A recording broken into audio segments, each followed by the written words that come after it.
December wind cut through Alara Morrison like broken glass. She held her newborn son against her chest, his tiny body shaking from the cold. Derek Langston stood in the doorway of what used to be their home, laughing. That sound, sharp, cruel, final, would replay in her mind for months. "You really thought I'd stay with you?" Derek's voice dripped with disgust. Behind him, Serena appeared, her red lips twisted into a smile that made Alara's stomach turn. The mistress who'd been sleeping in their bed, eating at their table, destroying their marriage from the inside. Serena stepped forward and spat. The wetness hit Alara's frozen cheek and slid down like acid. The baby screamed. His cries mixed with the crunch of ice under Alara's boots as she stumbled backward into the snow.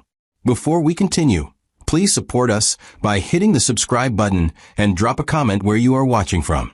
Now, relax and enjoy the story. "Derek, please," Alara whispered. "It's freezing." "The baby," he cut her off with a laugh that felt like knives. "Not my problem anymore." He pulled out his phone, waved it in her face. "Cleaned out the account this morning. Every penny. You've got nothing." The words hit harder than the cold. Nothing. She had nothing. No money. No home. No husband. Just a screaming infant and clothes too thin for winter. Derek walked to his car, sleek, black, expensive. Serena wrapped her arm around his waist, glancing back at Alara with eyes full of victory. The engine roared to life. Taillights disappeared into the gray afternoon. Alara stood there in the snow, alone, trembling not just from cold, but from a rage so deep it felt like drowning. Have you ever lost everything in a single moment? What would you do if the person you trusted most became your worst enemy? She trudged forward through the frozen streets, one foot after another. The baby kept crying. Her fingers went numb. Her face burned. Every breath felt like swallowing needles. But she kept walking because stopping meant dying, and she refused to give Derek that satisfaction. 3 miles to the nearest shelter. 3 miles of hell. But something pressed against her ribs, a letter that had arrived that morning, right before Derek destroyed her life. Cream-colored paper. Heavy. Sealed with her grandmother's insignia. She'd shoved it in her coat pocket, planning to read it later. Then Derek appeared with his packed bags and his new woman and his cruel smile, and the letter was forgotten. Her grandmother had been a legend. Built an empire from nothing. Owned hotels, real estate, stocks and companies Alara couldn't even name. When she died 6 months ago, Alara assumed everything went to distant relatives. She never expected this. Now collapsed on a frozen bus stop bench with her exhausted son finally quiet in her arms, she pulled out the letter with shaking hands. The seal broke. She unfolded the paper and read words that changed everything. "To my dearest Alara, you are the sole heir to the Morrison fortune. Effective immediately, you inherit all assets, properties, and holdings valued at $1.2 billion. Contact the attorney listed below. You were always stronger than you believed. Now prove it." Alara's hands stopped shaking. The cold didn't matter anymore. The hunger, the exhaustion, the humiliation, it all faded into background noise. She read it again. Then, again. Derek had no idea. Serena had no idea. They thought they'd destroyed her. Thought they'd won. She looked down at her son, sleeping peacefully now despite everything. His tiny fingers curled around the edge of her coat, trusting her completely. She would not fail him. "They think this is the end," she whispered, her voice steady now, calm and dangerous. "But it's only the beginning." She stood, adjusted her grip on the baby, and started walking. Not to a shelter, not to beg for help. She walked to the address on the letter, her grandmother's attorney. The snowfall thickened. Her breath came out in clouds. But inside, something had shifted. The woman who'd been kicked into the snow was gone. In her place was someone harder, sharper, someone who understood that patience was a weapon and revenge was a dish best served with precision. Derek would never see her coming. By the time he realized what he'd done, it would be too late. The empire he didn't know existed would crush him. The woman he discarded would become untouchable. What would you do with $1 billion and a heart full of rage? Would you forgive, Or would you make them pay for every second of pain they caused? The attorney's office appeared ahead, lights glowing warm through the winter darkness. Ilara climbed the steps, her son secure in her arms, and pushed open the door. Inside, a well-dressed man looked up from his desk, recognition flashing across his face. "Ms. Morrison," he said, standing quickly. "We've been expecting you. Your grandmother left very specific instructions." Ilara stepped forward, snow melting from her coat onto the polished floor. "Tell me everything," she said. Her voice was nice. Her eyes were on fire. And in that moment, Derek Langston's perfect victory became the biggest mistake of his life. The apartment Ilara found was barely livable. Cracked walls, broken heater, windows that let in more cold than they kept out. She paid the landlord 3 months up front with money the attorney had advanced her. A tiny fraction of the fortune she'd inherited, but enough to survive. The baby cried through the night. Every wail echoed off the empty walls, reminding her of everything she'd lost and everything she was about to gain. She hadn't told the attorney to release the full inheritance yet. Not yet. Timing was everything, and Derek needed to believe he'd won a little longer. Days blurred into frozen misery. She heated formula on a hot plate that barely worked. Changed diapers on a floor so cold her knees ached. Every morning she woke up exhausted. Every night she fell asleep plotting. The unopened letter sat on the counter now. Her grandmother's words burned into her memory. "You were always stronger than you believed. Now prove it. Prove it." That's exactly what she would do. But first, she had to learn. Had to understand the empire she'd inherited. Had to become someone Derek would never recognize. She started with research. Her laptop, old, slow, barely functional, became her window into a world she'd never known existed. Morrison Holdings. Real estate portfolios worth hundreds of millions. Hotel chains across 3 continents. Stock in tech companies, pharmaceutical giants, energy corporations. Her grandmother had built an empire so vast it made Derek's little construction business look like a lemonade stand. And now it was all hers. Every property, every share, every dollar. The irony was perfect. Derek had thrown her out on the same day she became wealthier than he could ever imagine. Have you ever discovered you had power you didn't know existed? What would you do with it? Help others, or destroy the people who hurt you? Between feedings and diaper changes, Ilara studied legal documents the attorney sent over. Trusts, estate laws, corporate structures, words she'd never understood before suddenly became clear. She learned about asset protection, offshore accounts, leverage buyouts. Each lesson made her sharper.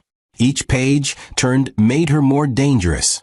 The woman Derek had discarded was disappearing, replaced by someone calculating, patient, and absolutely ruthless.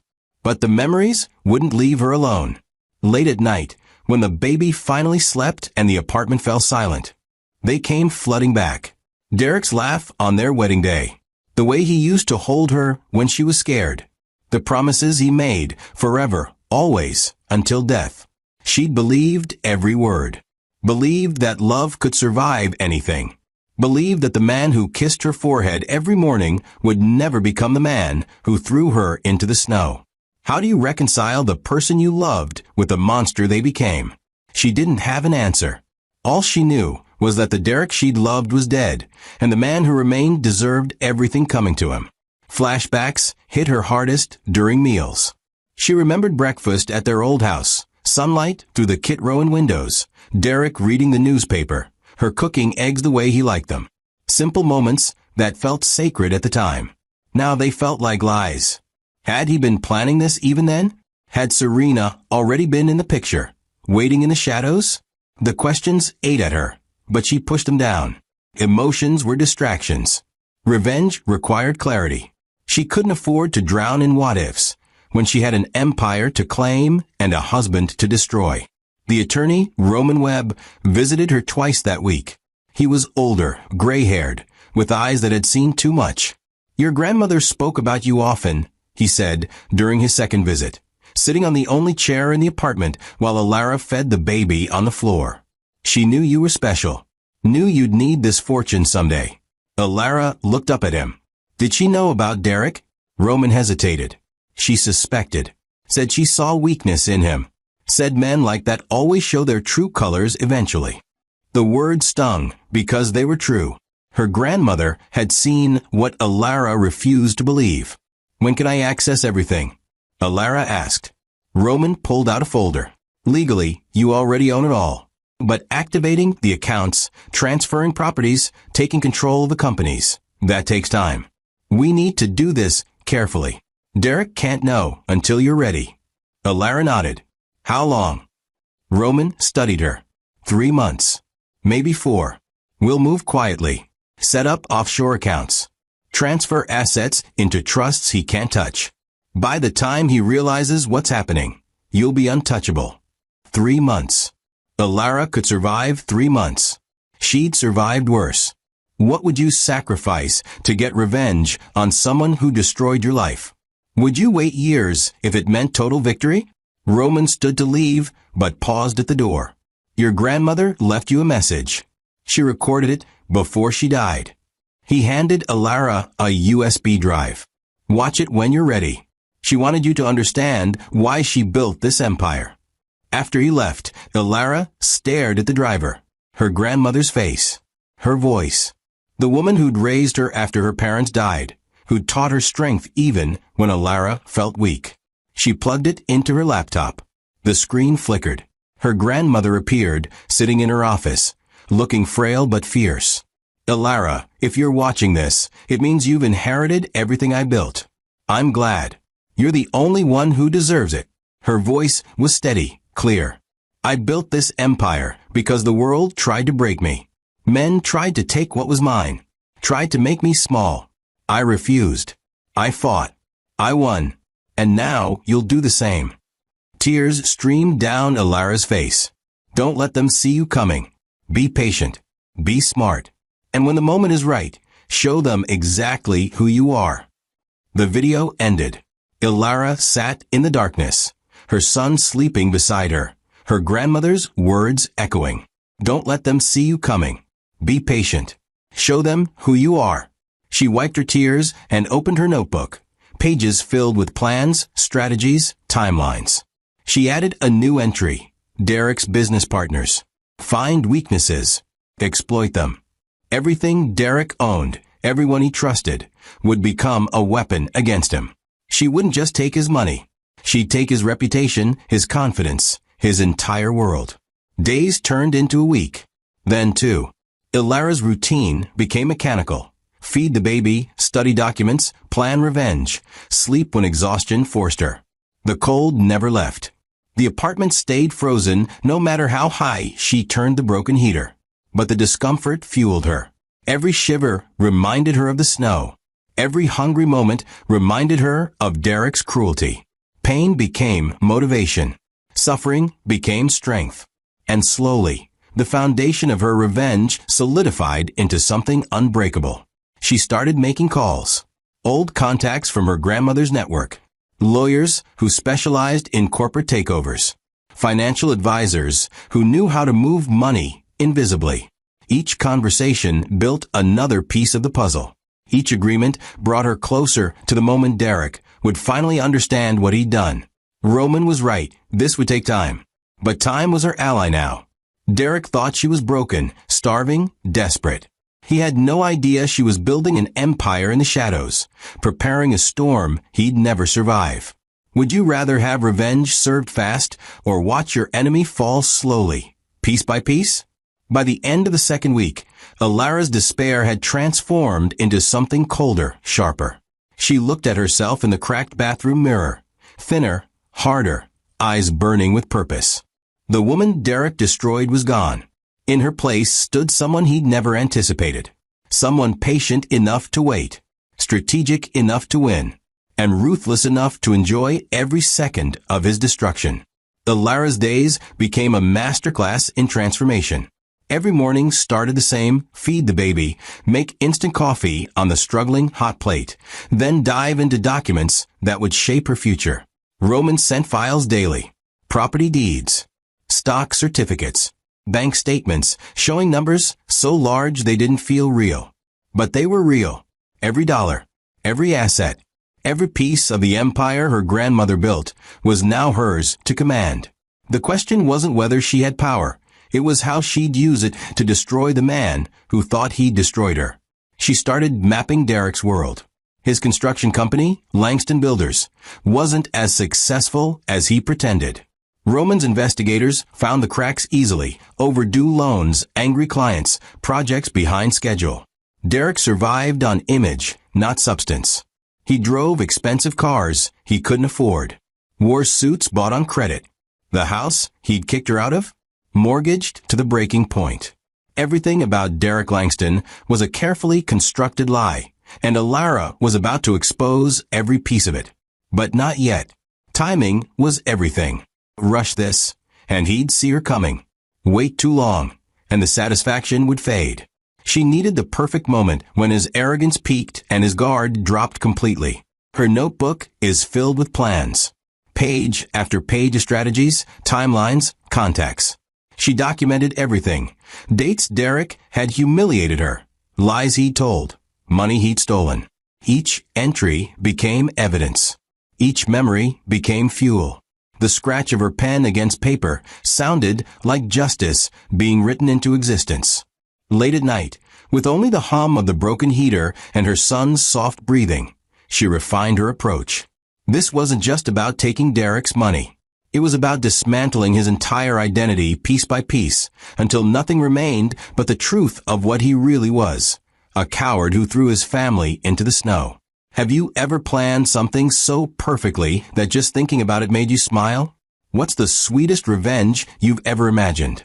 Roman visited again on a Thursday afternoon. He knocked twice, then let himself in when Alara called out. She was on the floor, surrounded by papers, the baby playing with a rattle beside her.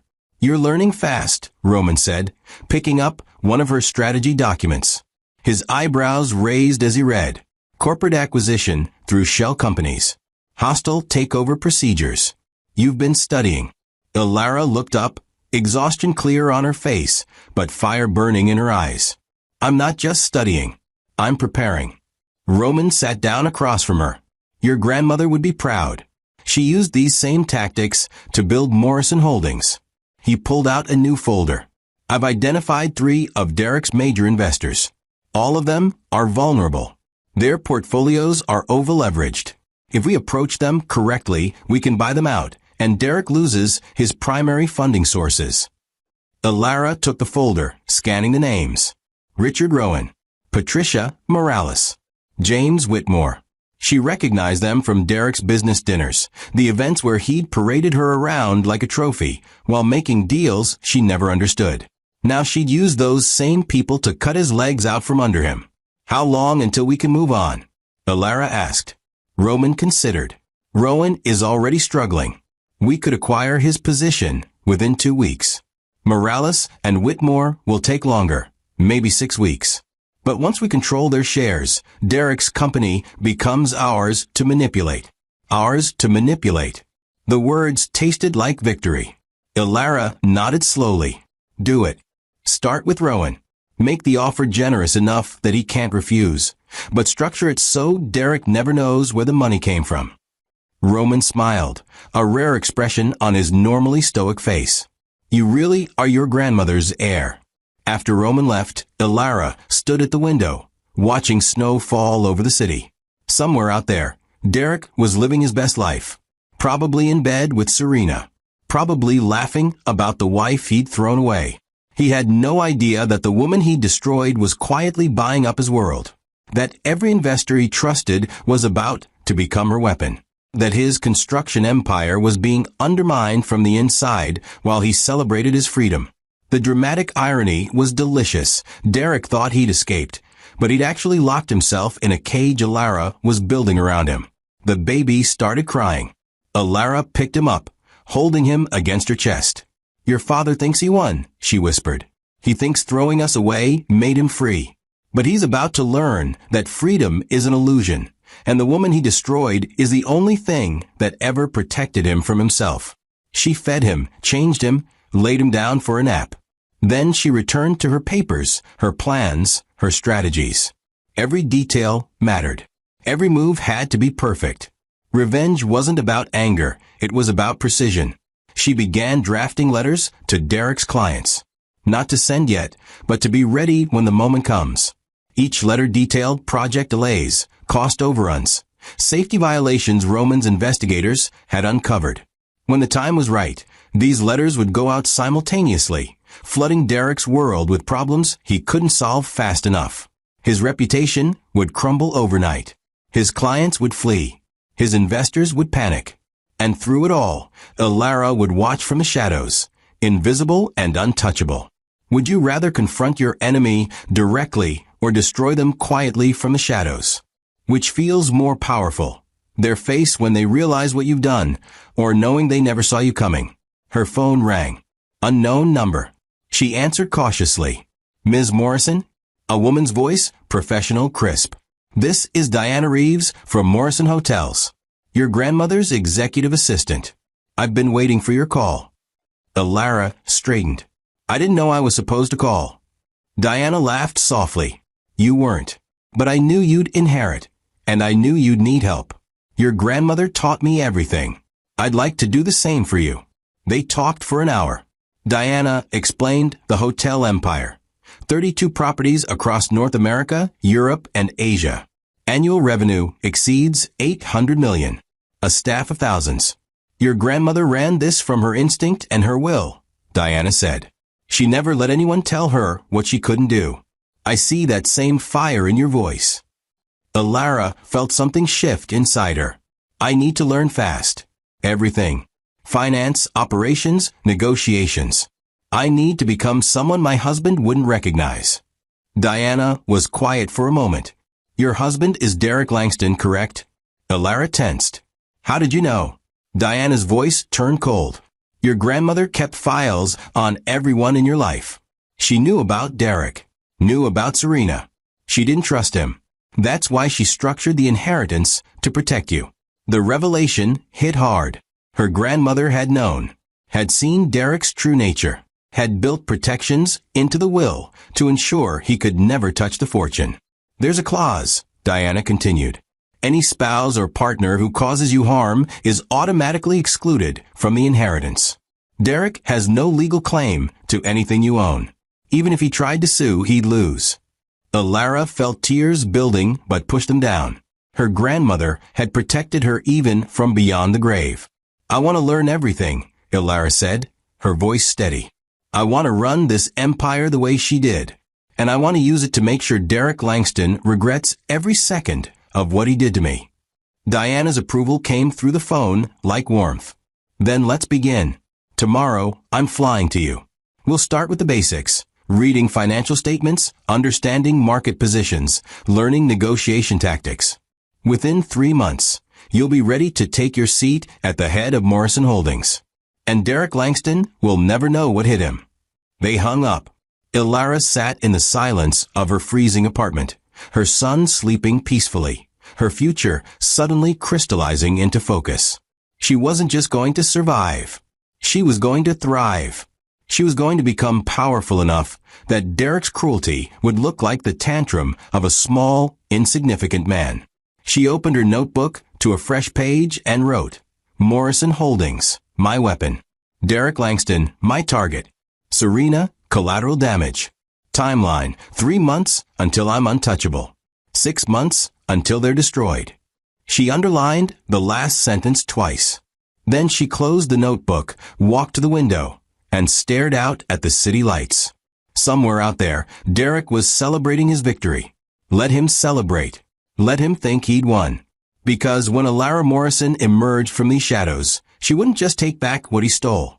She'd take everything he ever had and everything he ever hoped to be.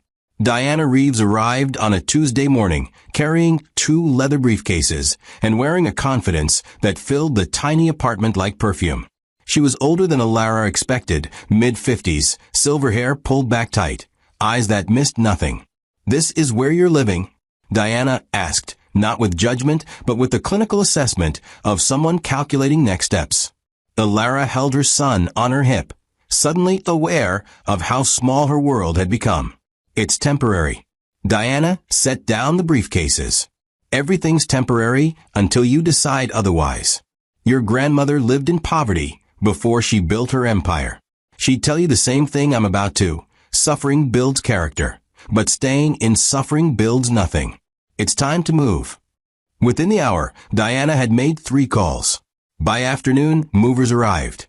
By evening, Ilara stood in a penthouse apartment overlooking the city, floor-to-ceiling windows, heated floors, a nursery already furnished with everything her son could need. This is one of Morrison Holdings' properties, Diana explained, looking at Ilara's face. Top floor. Private elevator. Security that would make the Secret Service jealous.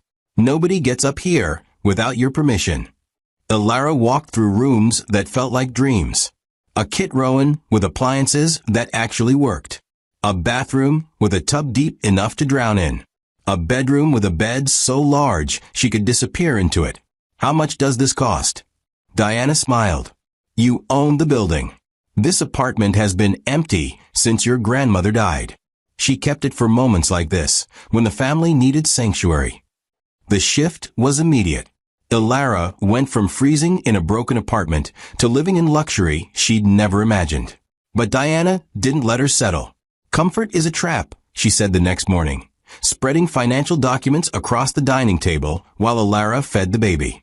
Your grandmother never got comfortable. That's why she stayed sharp. You'll do the same. Ilara looked at the papers, Morrison Holdings quarterly reports, profit margins, expense breakdowns. Numbers that would have terrified her a month ago now looked like puzzles waiting to be solved. Where do we start? Diana tapped a specific line. Here. Hotel revenue in the Paris location dropped 4% last quarter. Why? Have you ever felt your brain rewire itself as you learn something new? That moment when confusion becomes clarity and you realize you're becoming someone completely different? Ilara studied the numbers. Staff costs increased. Guest satisfaction scores dropped. Those 2 things are connected. Diana nodded. Exactly. The manager cut corners on training to save money, which hurt service, which drove away guests. What's the solution? Ilara thought. Replace the manager. Invest in training. Short-term cost for long-term gain. Diana smiled, not the polite smile of encouragement, but the genuine smile of someone recognizing equal intelligence. Your grandmother would have said the exact same thing. They worked through case after case. London properties underperforming. New York locations are thriving. Tokyo expansion opportunities. Each scenario sharpened Ilara's instincts. She started seeing patterns, where to invest, where to cut, where to push.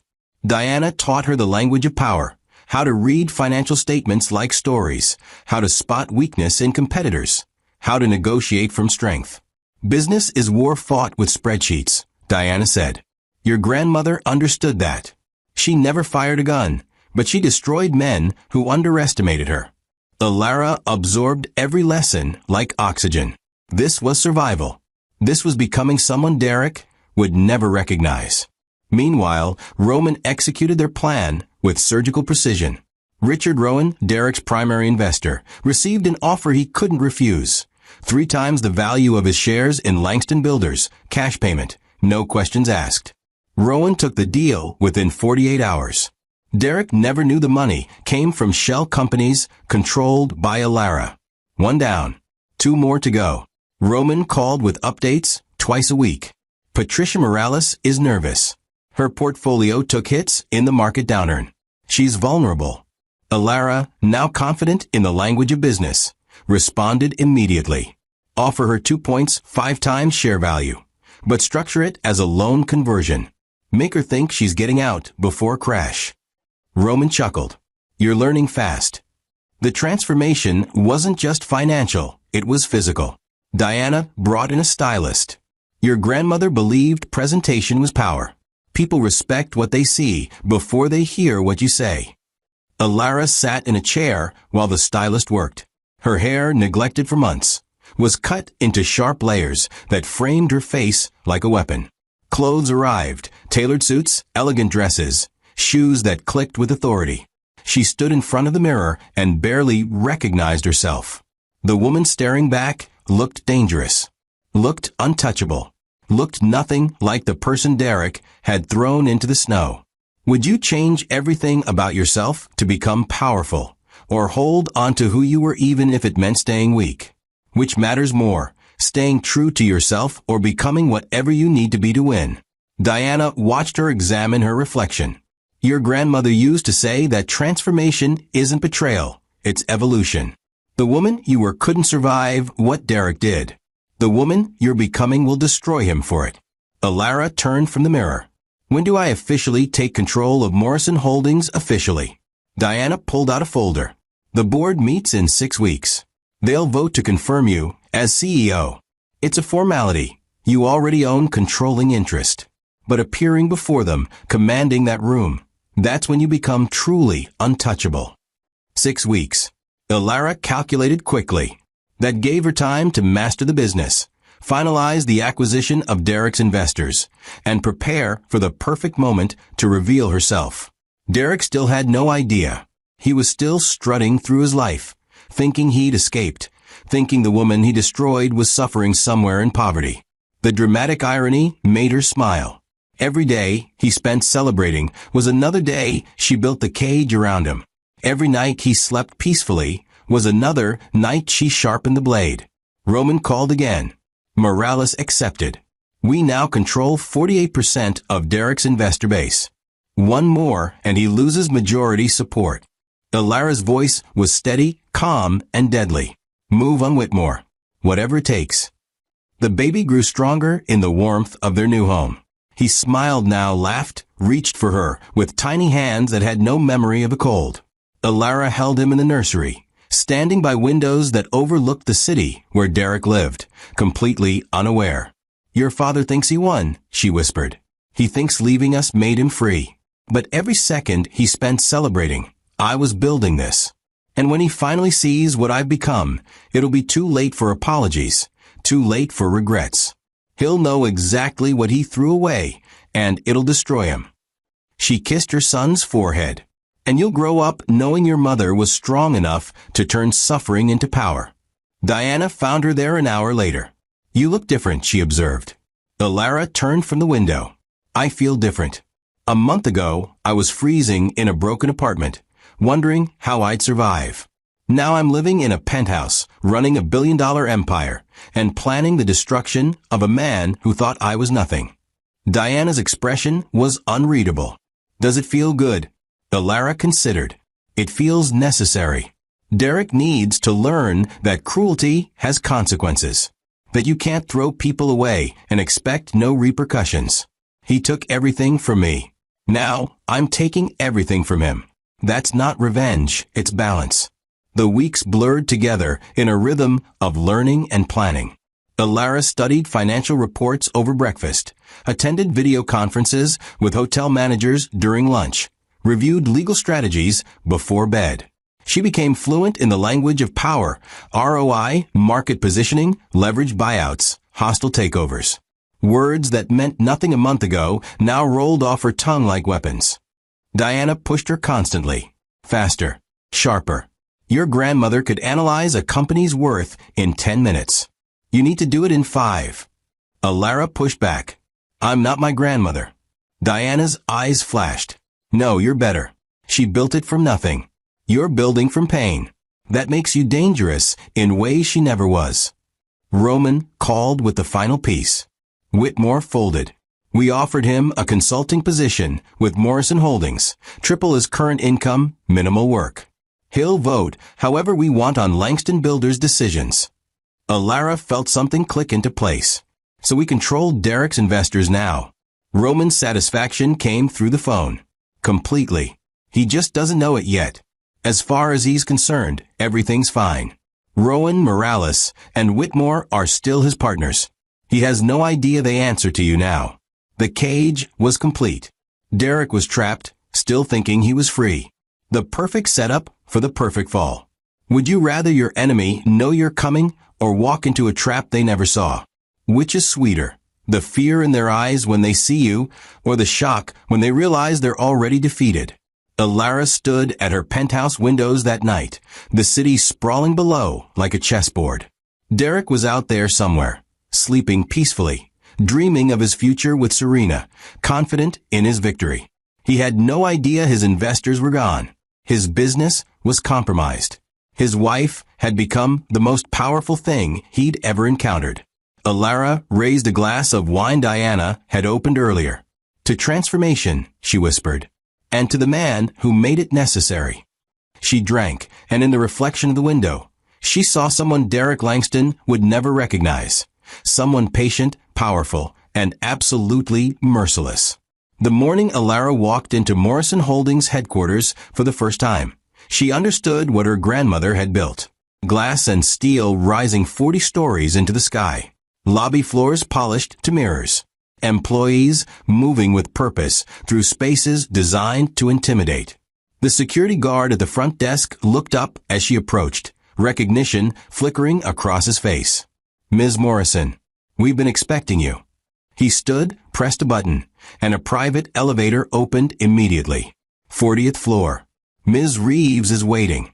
Alara stepped inside, her heels clicking against marble, her reflection multiplying in the polished walls.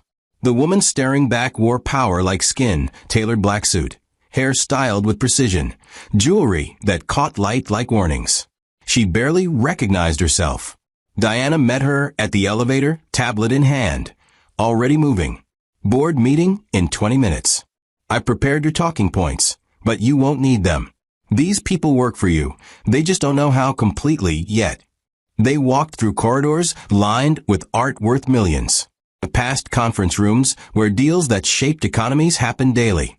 Into an office that took Alara's breath away, corner space, windows overlooking the entire city, desk made from wood older than the country. "This was your grandmother's office," Diana said quietly. "Nobody's touched it since she died. It's been waiting for you." Alara ran her fingers across the desk, feeling history, feeling power, feeling the weight of everything about to change. The board members filed in at exactly 9. 12 faces, some curious, some skeptical, all assessing. The chairman, Robert Masterson, extended his hand. "Ms. Morrison, your grandmother spoke of you often. We're pleased to finally meet the heir." His tone suggested he expected a child playing dress-up, not the woman standing before him. Alara shook his hand firmly, held his gaze longer than comfortable. "My grandmother built something extraordinary. I intend to expand it." She took her seat at the head of a table, the power position, and watched doubt flicker across several faces. Good. Let them doubt.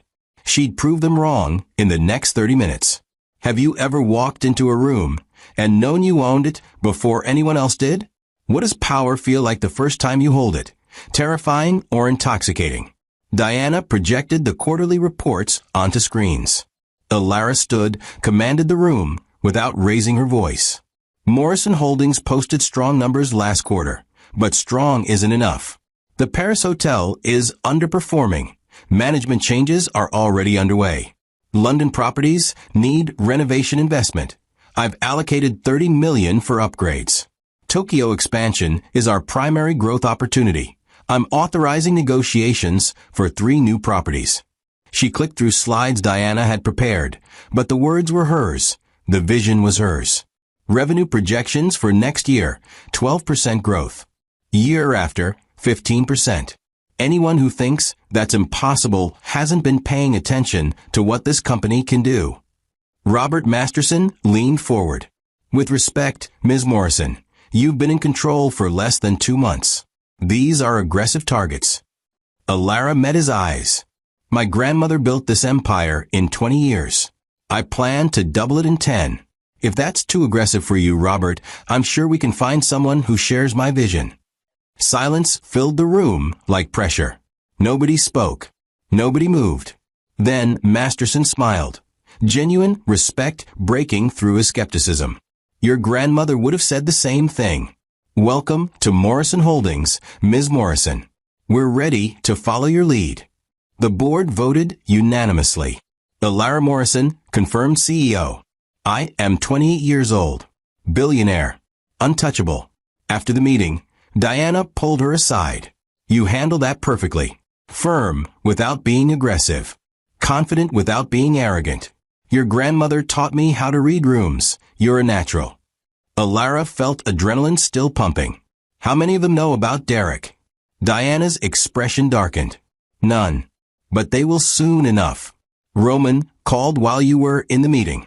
Derek's trying to secure a loan for a new development project. He's reached out to 4 banks. All 4 are owned or partially controlled by Morrison Holdings. We can kill the deal with one word. Alara's smile was cold. Not yet. Let him get excited. Let him think it's happening. Then pull it away at the last second. I want him to feel hope before he feels despair. Would you crush your enemy immediately, or let them hope first just to make the fall hurt more? Which destroys someone faster, swift justice or slow torture? The transformation continued beyond business. Alara hired a personal trainer, workouts at dawn that left her stronger, sharper. A nutritionist who taught her that food was fuel, not comfort. A stylist who curated a wardrobe that communicated power before she spoke a word. Every detail mattered. Every element of her presentation became a weapon. When she walked into the rooms now, conversation stopped. People noticed. People remembered.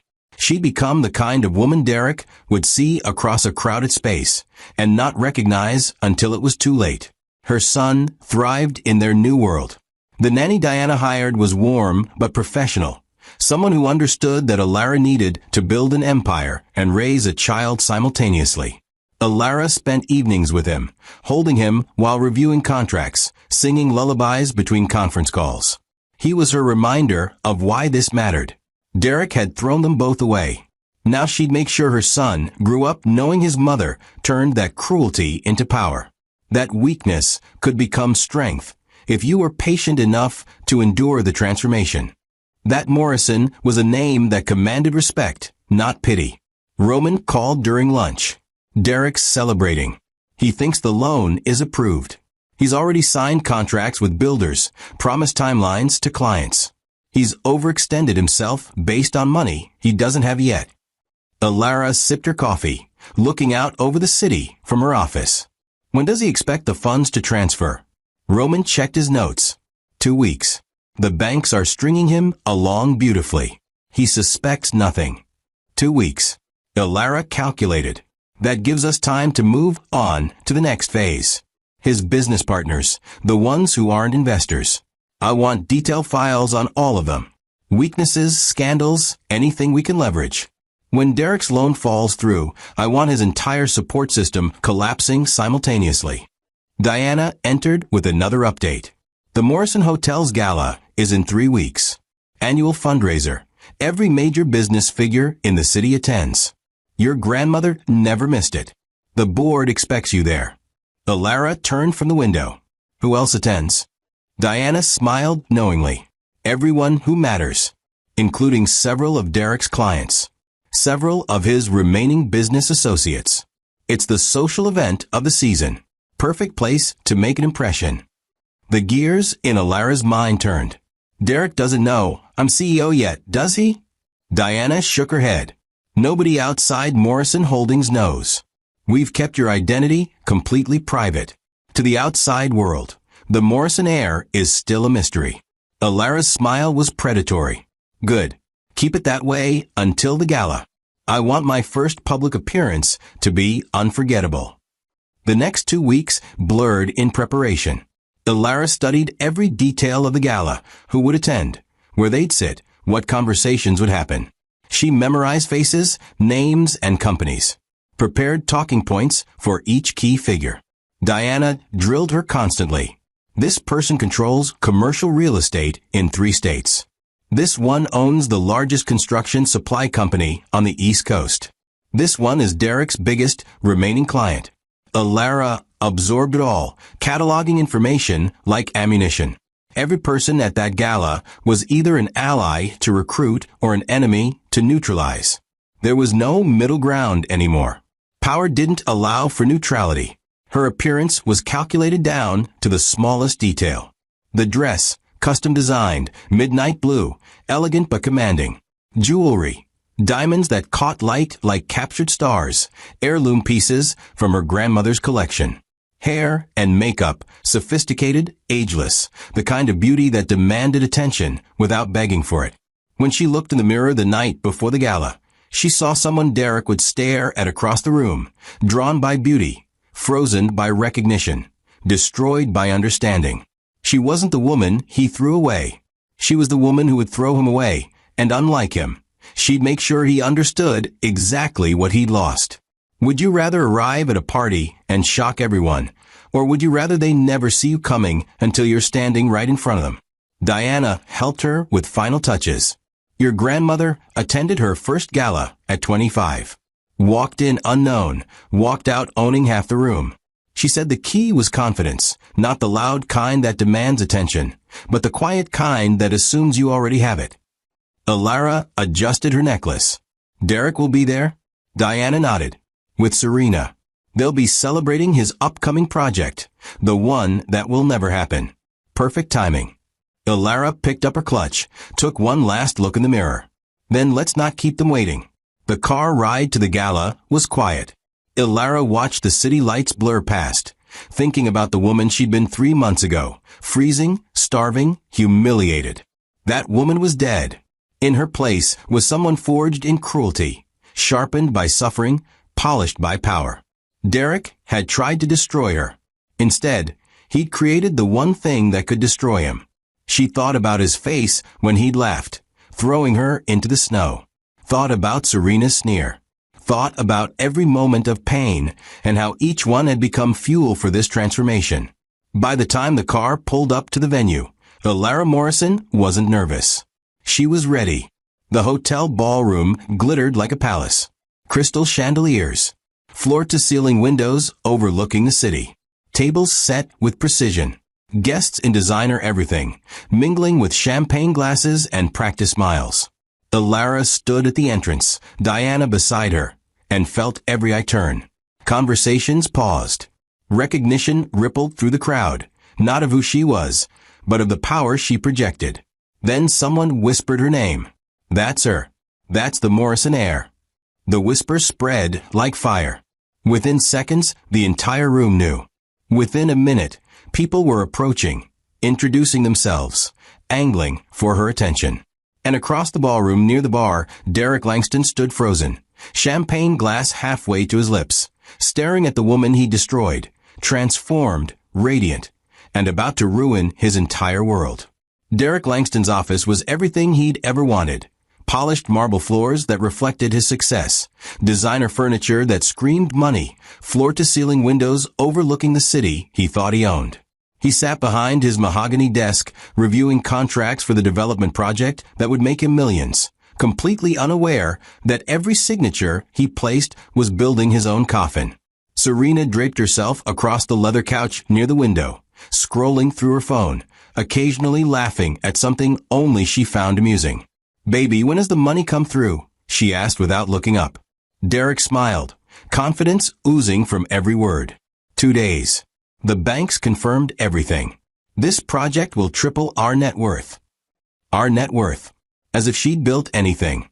As if she deserved a single dollar of what he'd stolen. The security cameras he'd installed throughout the office made him feel invincible. Every conversation is recorded. Every visitor documented. Every angle covered. Derek believed control meant safety, that preparation meant protection. He didn't realize the woman he destroyed had spent 3 months studying him, learning his patterns, buying his investors, dismantling his empire piece by piece while he strutted through his life thinking he'd won. The dramatic irony was almost unbearable. Viewers watching knew the storm was approaching, but Derek remained blind, arrogant, dangerously confident in a victory that had already slipped through his fingers. Serena stood, walked to his desk, perched on the edge. "I still can't believe you were married to that pathetic woman. What did you ever see in her?" Derek leaned back, hands behind his head. Alara was convenient, sweet, obedient, everything a wife should be until she gets pregnant and becomes useless. His words were casual, cruel, spoken with the ease of someone who'd never faced consequences. Serena laughed, that high-pitched sound that grated like nails on glass. "Remember her face when you threw her out? God, I wish I'd taken a picture. She looked so broken." They laughed together. Two predators celebrating prey they thought they destroyed. completely unaware that their prey had transformed into something they couldn't comprehend. Have you ever watched someone celebrate while standing on a collapsing floor? Does ignorance make tragedy sweeter or just more pathetic? Derek's phone buzzed. A message from Richard Rowan, his primary investor. Need to talk. Call me. Derek frowned, but didn't worry. Rowan was always nervous about something. He'd call him later. Right now he had contracts to finalize, dreams to plan, a future to build on foundations made of sand. Serena kissed his neck, whispered about the house they'd buy once the money came through, the cars, the vacations. Everything they'd enjoy with money that would never arrive. Meanwhile, across the city in Morrison Holdings headquarters, Ilara sat in her grandmother's office, reviewing Derek's files with the precision of a surgeon planning an operation. Roman had delivered updated reports that morning. Every business relationship Derek maintained, every contract he'd signed, every promise he'd made based on money he'd never receive. His construction suppliers are getting nervous, Roman explained, pointing to highlighted sections. He owes them $300,000 in back payments. They've been patient because he promised a loan would cover everything. When it doesn't come through, they'll pull his credit lines immediately. Ilara traced her finger down the page. What happens then? Roman smiled grimly. His current projects stall. His clients sue for breach of contract. His reputation collapses overnight. And that's before we make our move. Diana entered with champagne, 3 glasses on a silver tray. Celebrating already? Ilara asked. Diana poured carefully. Your grandmother always said to celebrate the planning, not just the victory. The planning is where the real power lies. They raised glasses. To be patient, Diana toasted. To precision, Roman added. To justice, Ilara finished. They drank, and in that moment, Derek Langston's fate was sealed by 3 people he'd never see coming. The contrast was cinematic. Derek in his office laughing about cruelty, while the woman he destroyed sipped champagne in an office 40 stories higher, orchestrating his complete annihilation. Ilara's internal monologue during those moments revealed the cold calculation beneath her elegant exterior. They believe I'm weak. They believe I'm broken. They celebrate my suffering like it's entertainment. But their arrogance is to my advantage. Every laugh, every insult, every moment they waste celebrating is another moment I spend building the cage around them. Soon they'll see everything they mocked destroyed before their eyes. And I'll be there watching, perfectly positioned, completely untouchable. She spoke the last part aloud. Diana and Roman nodded. They understood. This wasn't just business. This was warfare fought with spreadsheets and patience. Would you warn your enemy if you saw them walking into a trap, or would you watch them fall knowing they deserved every second of pain? Derek's assistant knocked and entered with more contracts. Mr. Langston, these need your signature for the permit applications. The city requires them by Friday. Derek signed without reading. His first mistake in a long chain of mistakes that would destroy him. He trusted his success, trusted his charm, trusted that the universe bent toward people like him who took what they wanted without apology. He didn't understand that the universe doesn't bend, it balances. And every act of cruelty he'd committed was about to balance against him with devastating precision. Serena's phone rang. Her mother, probably asking for money again. She stepped into the hallway to answer, leaving Derek alone with his thoughts. He looked around his office, feeling proud, feeling successful, feeling like a man who'd escaped the trap of family and obligation. I'm free, he whispered to himself. Finally free. The irony was exquisite. He thought throwing Ilara away gave him freedom, but he'd actually traded freedom for a cage he couldn't see. Every decision he'd made since that winter day had been predicted, countered, turned against him. He was free the way a fish is free in a net. Completely, until the net tightens. That evening, Derek took Serena to an expensive restaurant. They ordered champagne, celebrated the upcoming project, and made plans for their future. At a table in the back, unnoticed, sat Roman with a colleague, documenting everything. The colleague leaned close. Should we worry they'll see us? Roman sipped his wine. They won't. People like Derek don't see past their own reflection. He's so convinced of his victory, he wouldn't notice a freight train until it hit him. They watched Derek and Serena laugh, toast, kiss across the table. 2 days, Roman said quietly. In 2 days, his loan disappears. In 3 days, his suppliers revolted. In 4 days, his clients abandon him. By next week, Derek Langston will understand what it means to lose everything. Back in the penthouse, Ilara stood at her windows holding her son, watching the city lights. Somewhere down there, Derek was celebrating. Somewhere down there, he was making plans that would never materialize. Somewhere down there, he was living the last moments of his life before it collapsed. She kissed her son's forehead. Your father thinks he's smart. I think he planned everything perfectly. But he forgot one thing.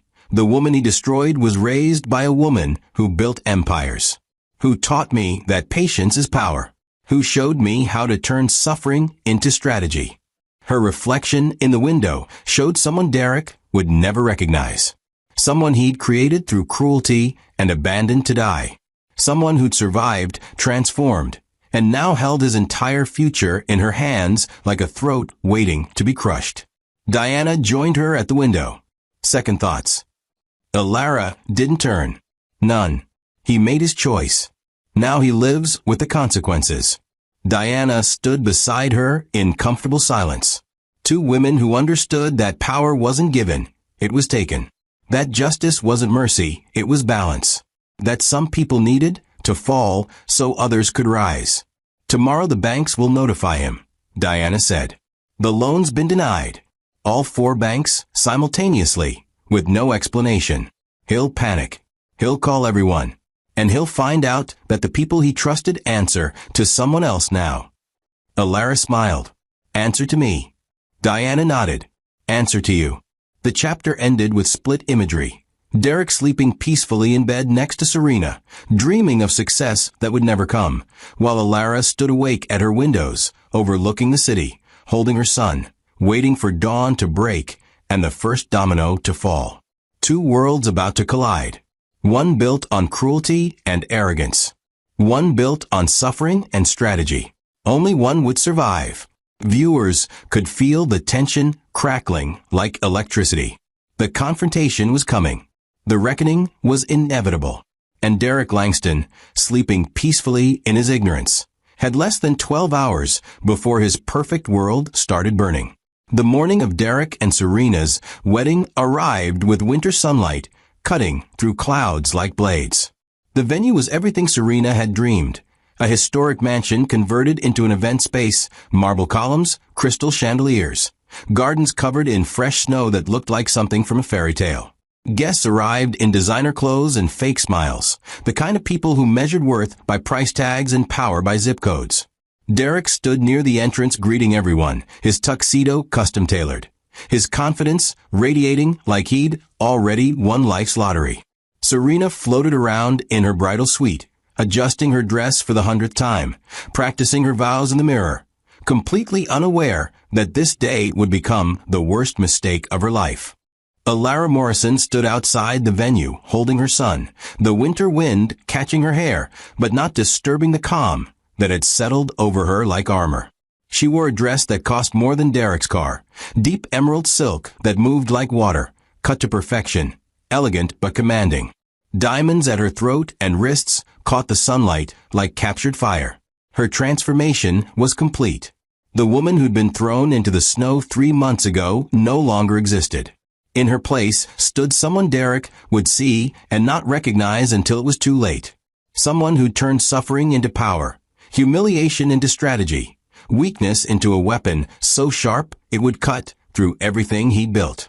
Have you ever walked into a room knowing you were about to change everything? Does power feel heavy, or does it feel like flying?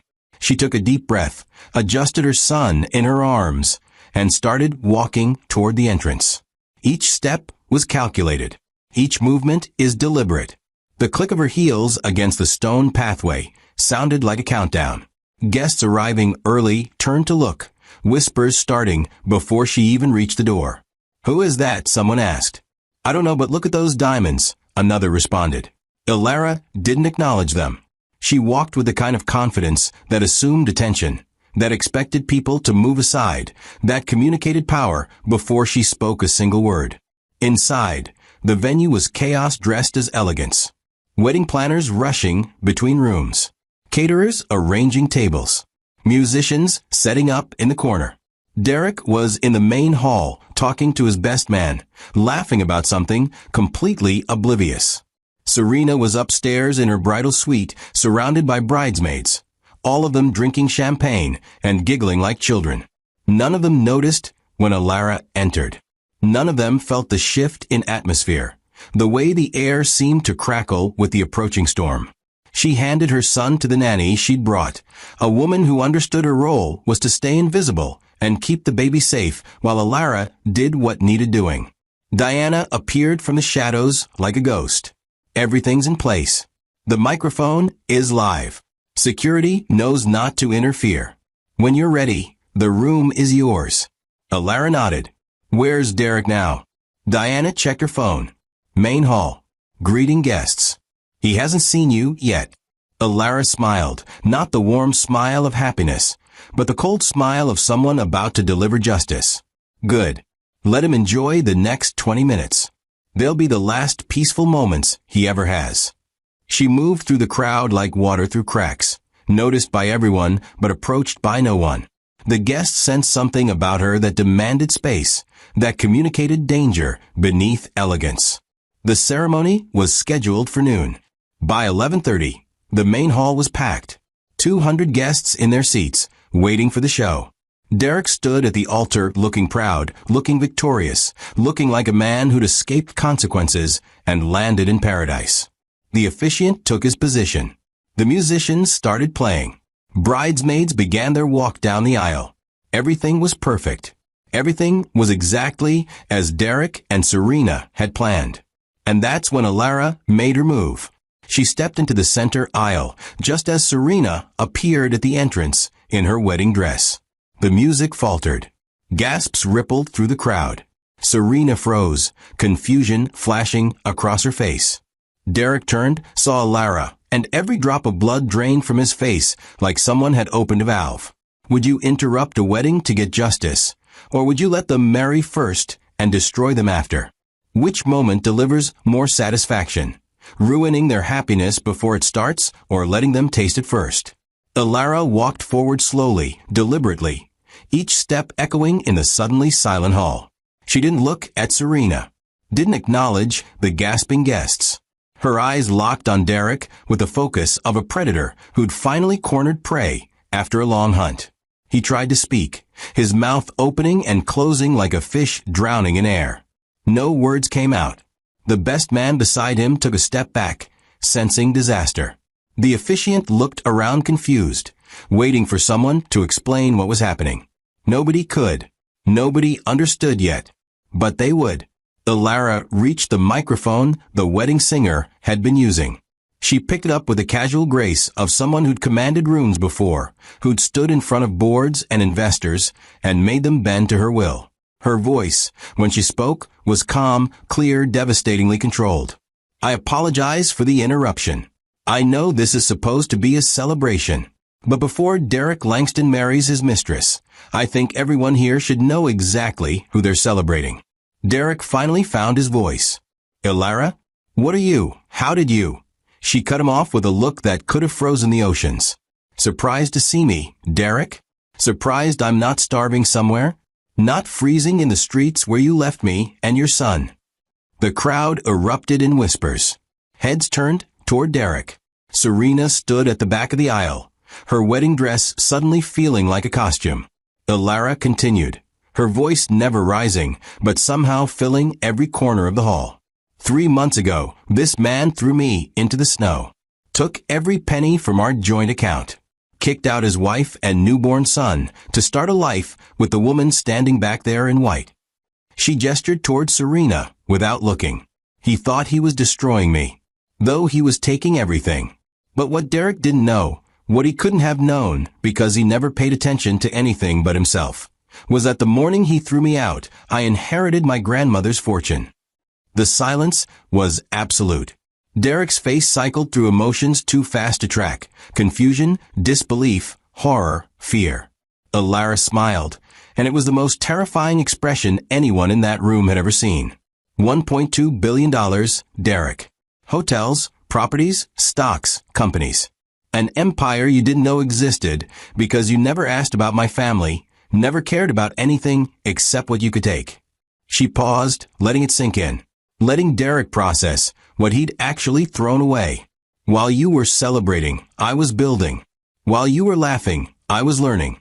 While you thought you'd won, I was buying your investors, controlling your business partners, dismantling everything you built piece by piece. Derek stumbled backward, catching himself on the altar. That's not you can't. Alara's voice cut through his stammering like a knife. I can. I did. Richard Rowan? Works for me now. Patricia Morales? Answers to me. James Whitmore? Takes orders from Morrison Holdings. The loan you were waiting for? Denied by 4 banks, all of which I control. Your suppliers? About to cut your credit. Your clients? Already receiving letters about your failures. By Monday morning, Derek Langston, you'll have nothing. No business. No reputation. No future. Just like you tried to leave me with nothing. The hall was frozen, every guest staring at the unfolding destruction.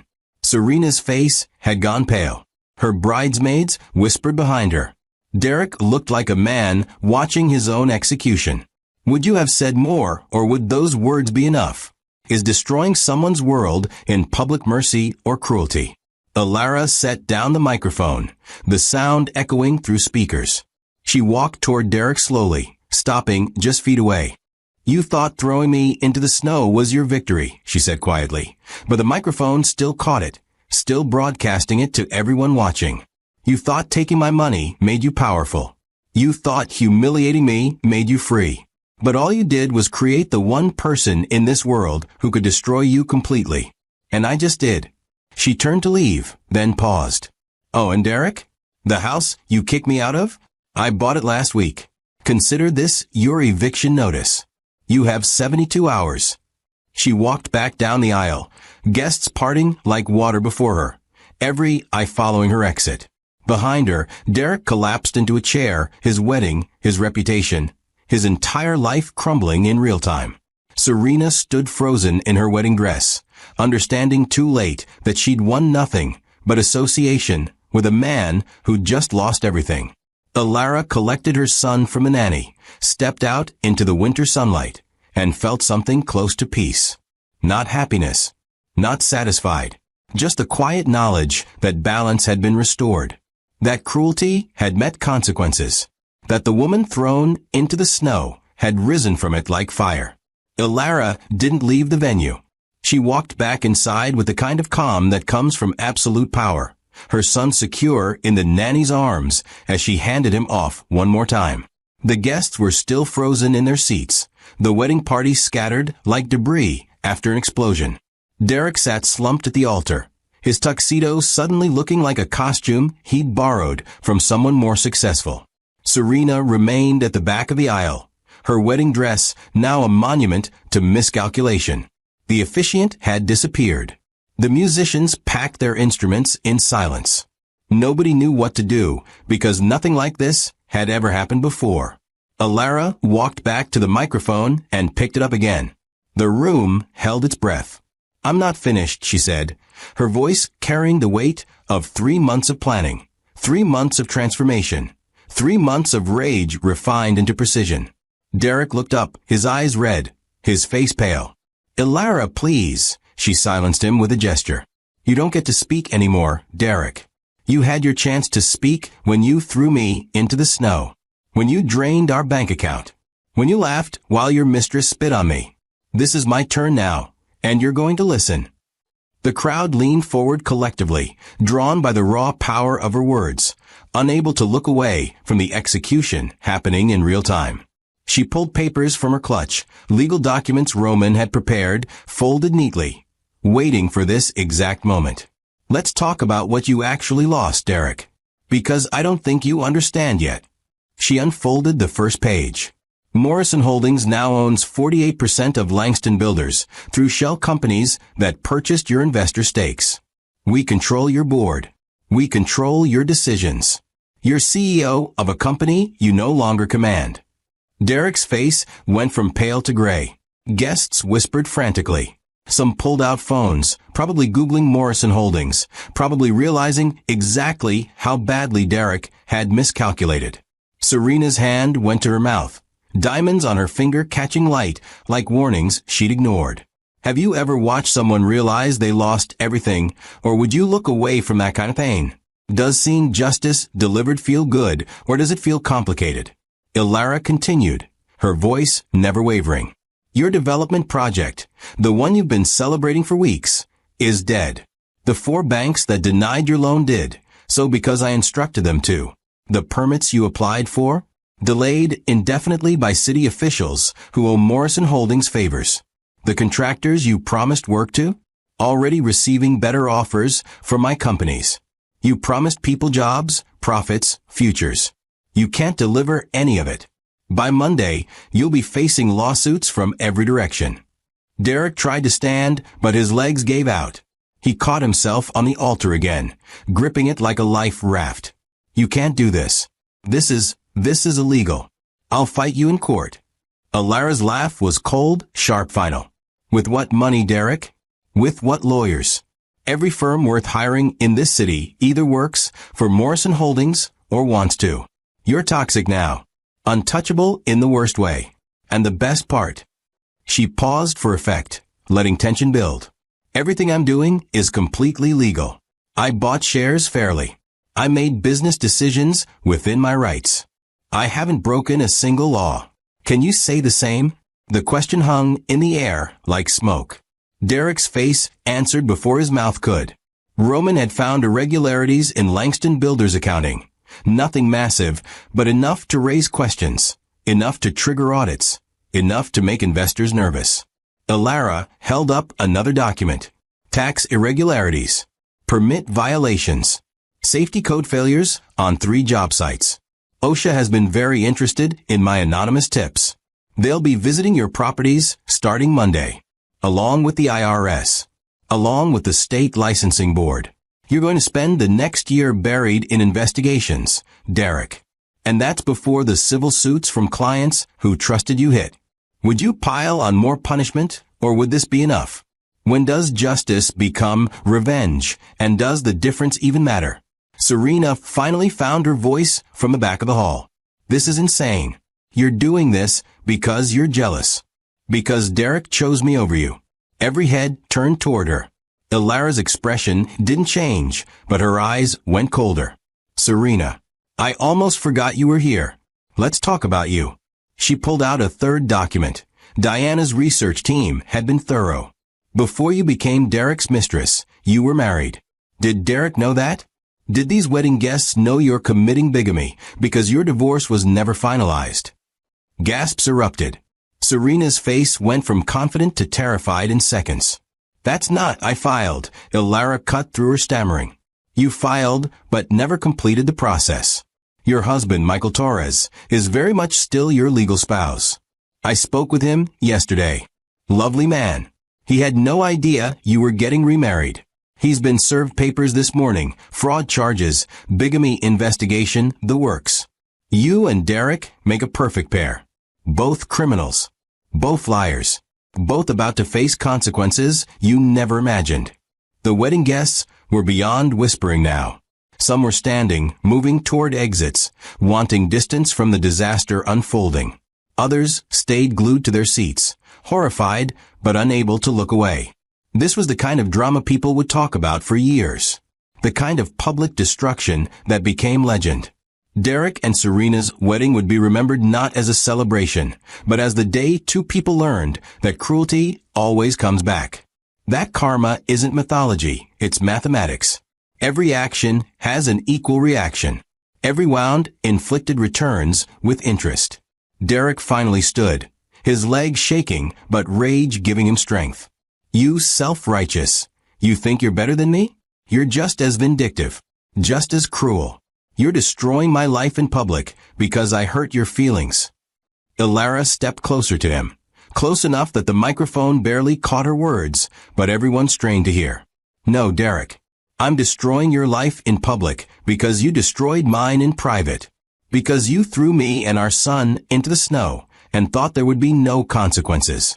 Because you stole from me, humiliated me, replaced me, and celebrated like you'd won something. This isn't about hurt feelings. This is about justice. And you're finally getting what you've always deserved. She stepped back, addressing the room one final time.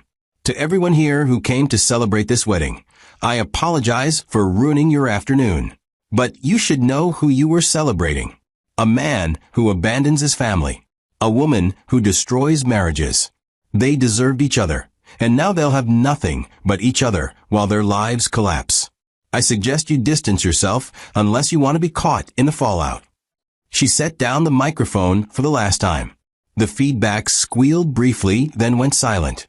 She walked toward the exit, heels clicking against marble, every eye following her departure. Diana met her at the door with her son. That was perfect. Surgical. Your grandmother would have been proud. Ilara took her baby, held him close, and felt his warmth against her chest. I don't feel proud. I feel tired. Diana nodded, understanding. Justice is exhausting, but necessary. They walked to the car where Roman waited. He held the door open, his expression carefully neutral. The media's already picking up the story. 3 guests live-streamed your confrontation. By tonight, Derek Langston will be the most infamous man in the city. Ilara climbed into the car. Good. Let him be infamous. Let him understand what it feels like when everyone knows your worst moment. The car pulled away from the venue. Through the tinted windows, Ilara watched guests flooding out. Phones pressed to ears, already spreading the story. Inside, Derek and Serena would be dealing with the wreckage. A wedding destroyed, reputation shattered, futures canceled. She thought about feeling satisfaction, but instead felt something quieter. Not happiness, not peace. Just the knowledge that balance had been restored. That the woman thrown into the snow had climbed back up and kicked her attacker off the mountain.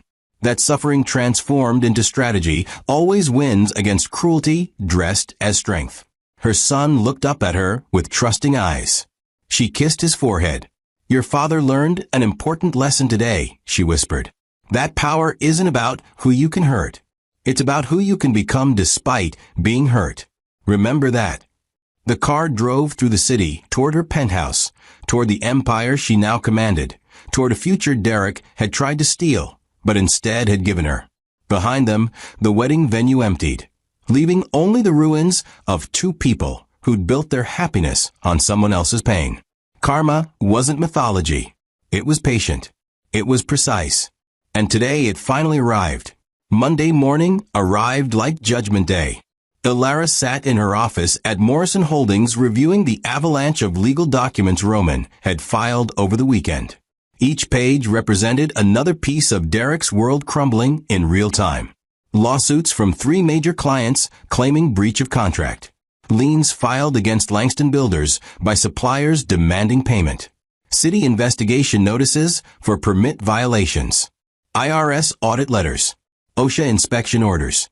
The paperwork stacked 6 inches high on her desk, and this was only the beginning. Roman entered carrying another folder, his expression grim but satisfied. The media coverage is exactly what we wanted. Every business publication in the city is running the story. Construction mogul's empire collapses after scorned wife reveals billion-dollar inheritance. Derek can't show his face anywhere without cameras following him. Diana brought coffee, set it down carefully on a coaster. His phone's been ringing non-stop according to our contact at his office. Clients canceling contracts. Investors demanding meetings. His lawyer quit this morning, said the case was unwinnable, and he didn't want his reputation tied to Derek's. Ilara sipped her coffee, looking out over the city. Somewhere down there, Derek was experiencing the full weight of consequences he'd spent his whole life avoiding. Part of her, the part that had loved him once, felt a flicker of something that might have been pity. But then she remembered the snow, the cold, her baby screams, Serena's spit on her face. The flicker died. What's the timeline on the corporate takeover? She asked Roman. Roman opened his folder, pulled out projections. We control 48% of Langston Builders through the investor buyouts. We need 51% for majority control. There are 3 minority shareholders left, small stakes, but together they equal the difference. I've made contact with all 3. They're scared. Derek's toxicity is spreading to anyone associated with him. 2 are ready to sell immediately. The 3rd wants to wait, see if Derek can recover. Alara set down her coffee. He can't recover. Make that clear to the 3rd shareholder. Show them the lawsuit projections, the investigation timelines, the media coverage. Derek Langston is finished. The only question is whether they get out now with something or stay and lose everything. Have you ever watched someone's empire fall in slow motion, or does destruction always happen fast? Which is more devastating, losing everything at once or watching it disappear piece by piece? Roman nodded. I'll have their answer by the end of day. Once we have 51%, we can vote Derek out of his own company, replace him as CEO, restructure everything under Morrison Holdings management. Langston Builders becomes ours completely. The words should have felt triumphant, but instead felt mechanical. This wasn't about victory anymore. It was about completion. About finishing what Derek started when he threw her away. About ensuring he understood fully, completely, irreversibly what he destroyed. The morning passed in a blur of conference calls and strategic meetings. Alara spoke with Morrison Hotels executives in London, approved renovations for the Paris property, and negotiated acquisition terms for a new development in Singapore. Between calls, Roman updated her on Derek's deteriorating situation. His office building landlord served eviction notice, 3 months behind on rent. His luxury car got repossessed in his driveway, cameras catching the whole thing. His country club membership was suspended pending review, which everyone knew meant canceled.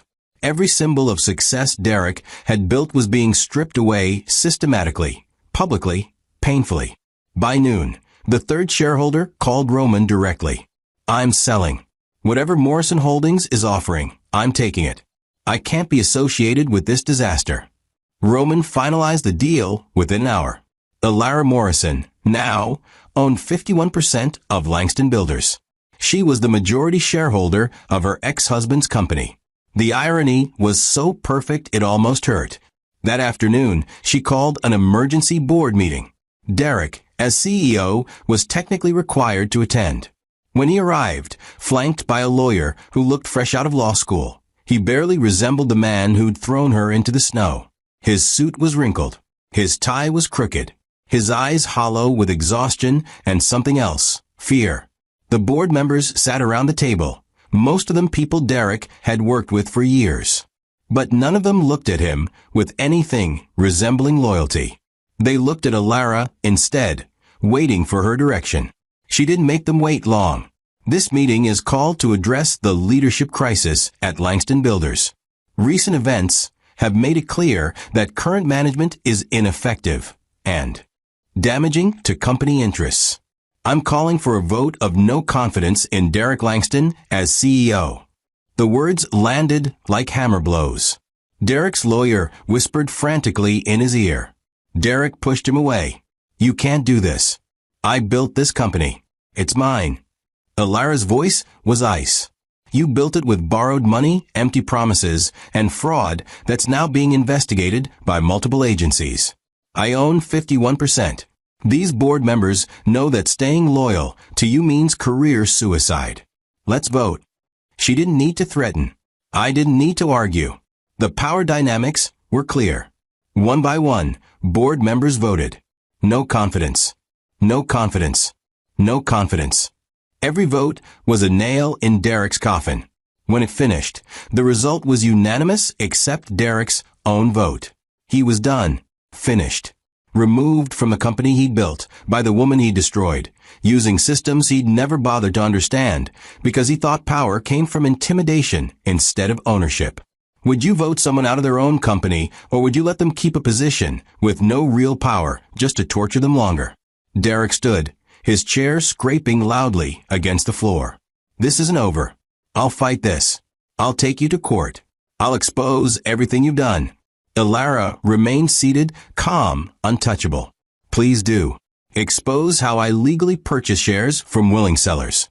Expose how I followed every corporate procedure correctly.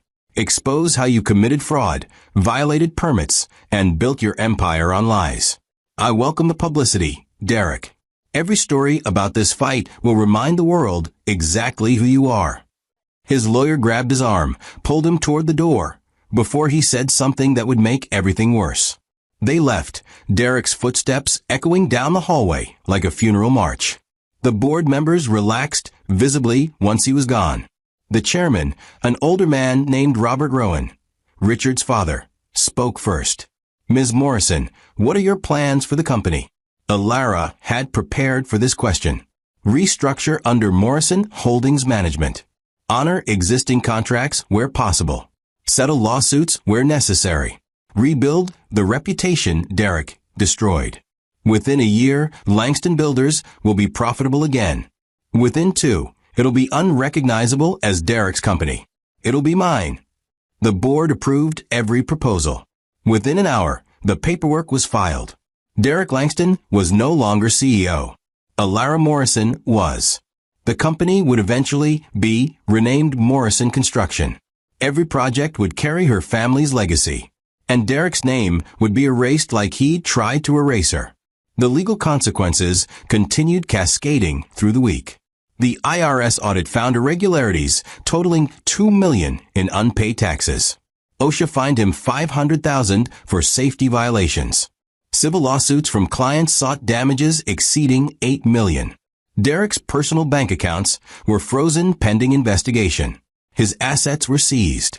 His passport was flagged. He couldn't run even if he wanted to. Friday afternoon, Roman brought final reports. Derek filed for bankruptcy this morning. Personal and corporate. Everything he owns goes to creditors and the government. He'll be lucky to keep his clothes. Elara felt something that might have been satisfaction, but tasted more like exhaustion. And Serena? Diana answered that one. Divorced him yesterday. Emergency filing. Claimed she was deceived about his financial situation. She's trying to save herself, but the bigamy investigation is moving forward. She'll face charges regardless. So even Serena had abandoned him. The woman he'd chosen over his family, the mistress he'd married in that disastrous wedding, had run the moment the money disappeared. Derek was completely alone. Have you ever wondered if destroying someone completely is justice, or if there's a line where justice becomes cruelty? Would you stop when your enemy was broken, or would you make sure they could never recover? Elara thought about calling Derek, thought about offering some final word, some closure. But what would she say? That she forgave him? She didn't. That she hoped he learned something? She didn't care if he did. That she still loved the man he used to be? That man never existed. It was always a mask over the cruelty beneath. Instead, she signed the final documents Roman placed before her. Contracts transferring Derek's remaining assets to Morrison Holdings. Legal releases absolving her of any responsibility for his debts. Settlement agreements with his creditors. By the time she finished signing, Derek Langston owned nothing. He was nothing. A cautionary tale about arrogance, cruelty, and what happens when you underestimate the person you throw away.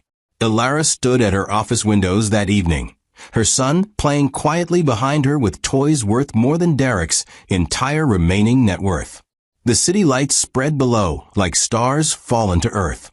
Somewhere down there, Derek was learning that consequences are patient, that karma is mathematical, that every act of cruelty returns with interest. She'd given him justice. Complete, devastating, irreversible justice. And now, finally, she could move forward without looking back. 6 months after the wedding that never finished, Elara Morrison stood on the balcony of her penthouse watching the sunrise paint the city gold. Her son sat beside her in a high chair, babbling happily at the birds flying past the windows. He was bigger now, healthier, completely unaware that his first months of life had been spent in freezing apartments and desperate poverty. That was intentional. Elara would make sure he never knew hunger, never knew cold, never knew what it felt like to be thrown away by someone who was supposed to protect him. He would grow up knowing only strength, only security, only the legacy his great-grandmother had built and his mother had reclaimed. Diana joined her on the balcony, carrying coffee and the morning papers. Morrison Hotels posted record profits last quarter. The Tokyo expansion is ahead of schedule. London renovations are complete and bookings are up 40%. Your grandmother would be amazed at what you've accomplished in 6 months. Alara took the coffee, sipped it slowly. She wouldn't be amazed. She'd expect it. She always said Morrison women don't just survive, we thrive. Diana smiled, setting down the papers. The headline on the business section caught Alara's eye. Morrison Holdings acquires 3 more properties. CEO shows no signs of slowing. Below it, a smaller headline. Langston scandal. Where is he now? She didn't read the article. I didn't need to. She knew exactly where Derek was, living in a studio apartment on the wrong side of town, working construction labor for hourly wages, drowning in debt he'd never escape. Roman kept tabs on him, not because Alara asked, but because thoroughness was Roman's nature. The last report said Derek looked 10 years older, moved like a man carrying invisible weight, and spoke to no one. Serena had vanished completely, fled to another state to escape bigamy charges, left no forwarding address. The people who'd celebrated throwing Alara into the snow had both disappeared into the kind of obscurity that feels like death while you're still breathing. Have you ever wondered if revenge brings closure or just creates a different kind of emptiness? When you finally destroy the person who hurt you, does it heal anything or just prove you survived? Alara thought about these questions often. The answer was complicated. Destroying Derek hadn't healed the betrayal. Nothing could erase those memories of the snow, the cold, the humiliation. But it had restored something essential. Her sense that the universe had order, that actions had consequences, that cruelty couldn't win simply because it was bold. Derek had learned what happens when you throw away something precious. The lesson had cost him everything. Whether he understood, it was irrelevant. The balance had been restored. Her son reached for her, his tiny hands grabbing at her sleeve. She picked him up, held him against her chest, felt his heartbeat against hers. "You're going to grow up in a different world than I did," she whispered. "You'll never wonder if you're safe. Never question if you're loved. Never doubt that your family is powerful enough to protect you from anything." He looked up at her with eyes that held no memory of suffering, only trust. That was her greatest victory, not destroying Derek, but ensuring her son would never carry the scars she'd earned. Roman called mid-morning with updates on Morrison Construction, the renamed company that used to be Langston Builders. "We're bidding on 3 major projects this month. Our reputation is solid now. Nobody remembers it was Derek's company 6 months ago. The Morrison name carries weight." Alara approved the bids, authorized the budgets, and moved on to the next item. Business was simple when you had resources and a reputation. Derek had built his empire on borrowed credibility and charm. She was building hers on actual competence and inherited excellence. The difference showed in every quarterly report, every successful project, every client who trusted Morrison Holdings with their investments. Diana entered the office carrying a small wooden box. "This arrived for you. No return address. Security checked it. It's safe." Alara took the box, recognizing the wood immediately.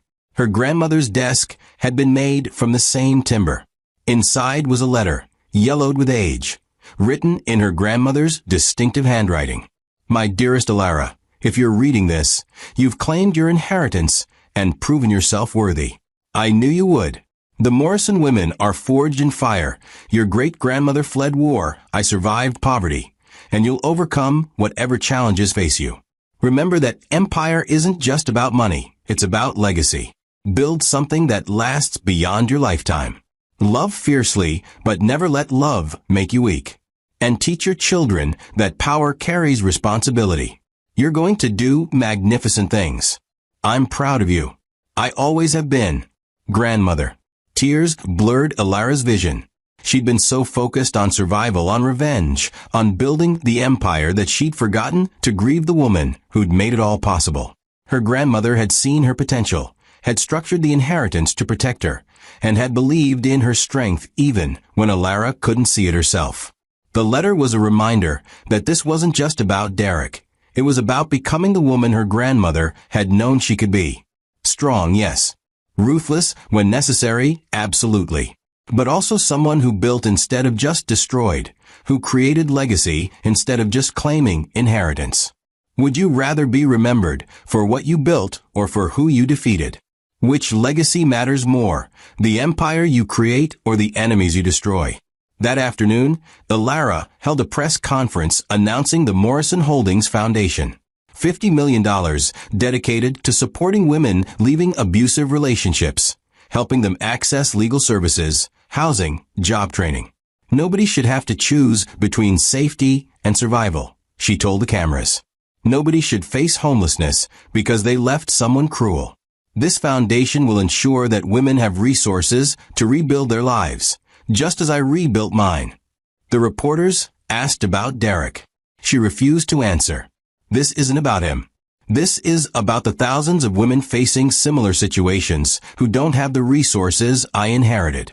This is about turning pain into purpose. The press conference went viral. Within hours, donations poured in from people inspired by her story. Within days, other companies pledged matching funds. Within weeks, the foundation had enough resources to help hundreds of women escape situations that would have killed them. Alara reviewed applications personally, reading stories that mirrored her own.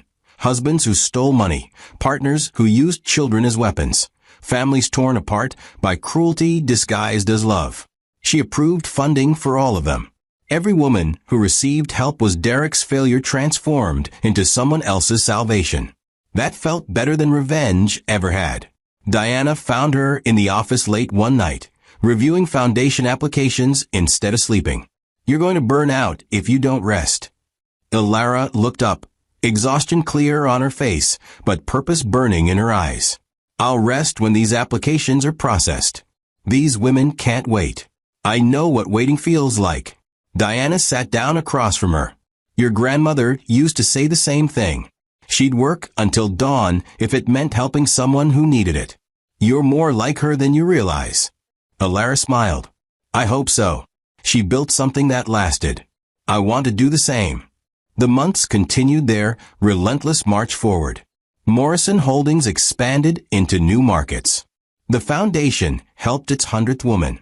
Alara's son took his first steps in the penthouse, surrounded by safety and love. Derek's name faded from headlines, replaced by stories about Morrison's success. Sometimes Alara wondered if he thought about her, if he understood what he'd created when he threw her away. Probably not. Men like Derek rarely understood consequences. They just experienced them without learning. That was fine. She didn't need his understanding, didn't need his apology, didn't need anything from him because he had nothing left to give. 1 year after the snow, Alara stood at the grave of her grandmother, her son holding her hand as he toddled unsteadily beside her. I did it, she whispered to the headstone. I claimed the inheritance. I built the empire. I turned suffering into strength just like you taught me. And I'm going to make sure your legacy lives forever. The wind caught her hair, warm now, instead of freezing. Spring had arrived. Winter is finished. She thought about the woman she'd been, naive, trusting, broken. That woman was dead, buried in the same snow Derek had thrown her into. In her place stood someone harder, but not cruel, powerful, but not corrupt, wealthy, but not empty. Have you ever looked back at who you used to be and barely recognized them? Is transformation loss, or is it evolution? Do we mourn the people we used to be, or celebrate who we became? As they walked back to the car, Alara's phone buzzed. Roman, with news that Morrison Holdings had just been named one of the fastest growing companies in the country. Diana, confirming the Paris hotel had won international awards. An email from the foundation thanking her for changing someone's life. Messages reminding her that what she'd built mattered, that the pain had purpose, that Derek's cruelty had accidentally created something he could never destroy. A woman who understood that real power comes not from hurting others, but from helping them rise. She strapped her son into his car seat, kissed his forehead, drove back toward the city where her empire waited. The rearview mirror showed the cemetery fading behind her, the past receding like it was supposed to. Forward was the only direction that mattered now. Forward into the legacy she was building, the empire she was expanding, the future she was creating for her son and every woman who'd ever been thrown away by someone who didn't understand their value. Derek had thought destroying her would set him free. Instead, he'd freed her to become something he'd never comprehend. Powerful, purposeful, and completely, utterly unstoppable. Thanks for watching. Do not forget to subscribe to my channel and drop a comment below telling us the part of the story you enjoyed most. Stay tuned for more and remain blessed.